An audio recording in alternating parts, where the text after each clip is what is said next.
مگر دادو نے بھی صاف انکار کر دیا کہ وہ اس کی شکل بھی نہیں دیکھنا چاہتی۔ انہیں رمیز پر بہت غصہ تھا اور اس سے زیادہ اس کے ماں باپ پر۔ انہیں سمجھانا چاہیے تھا کہ اس بچی نے جذباتی پن میں آ کر یہ غلطی کر دی ہے، تو تم لوگ اتنا بڑا فیصلہ مت لو، اور اگر فیصلہ کر ہی لیا ہے تو تم کوئی اور بہانہ بنا کر شادی سے انکار کر دیتے۔ تم نے اس لڑکی کے کردار کو تماشا بنا کر رکھ دیا۔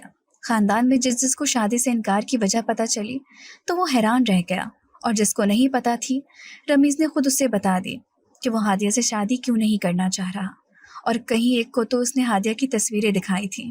اچھی خاصی بدنامی ہو گئی تھی۔ کاشف ہر دوسرے تیسرے دن آتا اور وہ اس کا حوصلہ بڑھانے کی کوشش کرتا۔ ہادیہ اسے ایک حادثہ سمجھ کر بھول جاؤ، رمیز کی غلطی ہے، اسے تمہارے ساتھ ایسا نہیں کرنا چاہیے تھا۔ دیکھو رمیز پر دنیا ختم نہیں ہو جاتی، جو ہوا اسے بھول جاؤ۔ میں مانتا ہوں کہ یہ سب بھولنا آسان نہیں ہے، ایک لڑکی کے لیے یہ کام بہت مشکل ہے، مگر تمہیں حوصلہ کرنا پڑے گا۔ ہادیہ اس کے بغیر کوئی چارہ نہیں ہے۔ اور ہادیہ حیرت سے اسے دیکھتی جا رہی تھی۔ کاشف جو کچھ کہہ رہا تھا وہ اتنا آسان نہیں تھا، اور پھر بعد میں یہ پتہ چلا کہ رمیز کی شادی ہو رہی ہے، اس کا اپنے ہی خاندان میں رشتہ ہو گیا ہے۔ جہاں رمیز کا رشتہ لگا تھا ان لوگوں کا ہادیہ کے ساتھ بھی قریبی رشتہ تھا، مگر اس کے باوجود بھی ہادیہ کا احساس کیے بغیر انہوں نے اپنی بیٹی کو وہاں پر بیاہ دیا، اور اب وہ لوگ نکاح کر کے واپس چلے گئے۔ سنا تھا کہ وہاں پر جاتے ہی رمیز نے کاغذات بنوانے شروع کر دیے تھے۔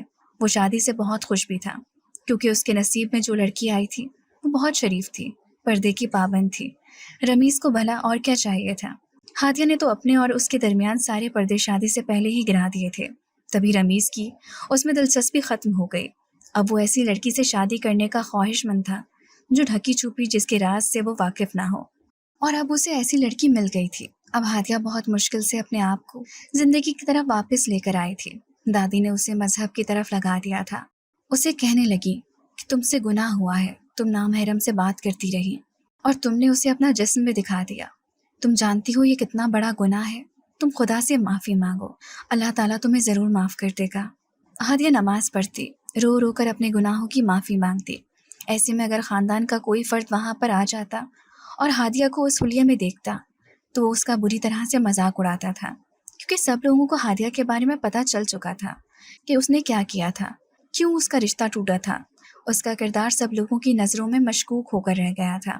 بدنامی اور ذلت کیا ہوتی ہے یہ ہادیہ کو اب پتہ چلی تھی، اور وہ یہ دعا کر رہی تھی کہ جو کچھ اس کے ساتھ ہوا ہے وہ کسی اور کی بیٹی کے ساتھ نہ ہو۔ وہ کردار کی بری نہیں تھی، بس وہ اپنی سہیلی کی باتوں میں آ کر یہ غلطی کر بیٹھی تھی، اور پھر رمیز کی ناراضگی دور کرنے کے لیے اسے جو سمجھ میں آتا گیا وہ کرتی گئی، مگر کیا جانتی تھی کہ اس کے اس عمل سے اس کی تقدیر بھی سیاہ ہو جائے گی۔ انہی دنوں اس نے مشکل سے پیپرز دیے، اپنے آپ کو زندگی کی طرف مائل کرنے لگی، تو تب خالہ ان کے گھر میں آئی، دوبارہ سے کاشف کے لیے سوال کرنے لگی، اور سب لوگ ان کے اس فیصلے سے حیران رہ گئے تھے۔ کاشف سب جانتے ہوئے بھی کیسے ہادیہ کے ساتھ شادی کر سکتا تھا؟ ہادیہ نے یہ سنا تو سنتے ہی ماں باپ کو صاف انکار کر دیا۔ میں کسی کی ہمدردی نہیں لینا چاہتی، مجھے پتا ہے کہ کاشف مجھ سے ہمدردی کر رہا ہے۔ تب جمیلہ بیگم غصے سے بولی، تم مہارانی تم کرنا کیا چاہتی ہو؟ کیا ساری زندگی ہمارے سینے پر موم ڈالنا چاہتی ہو؟ جو تم نے کیا ہے وہ کیا کم ہے؟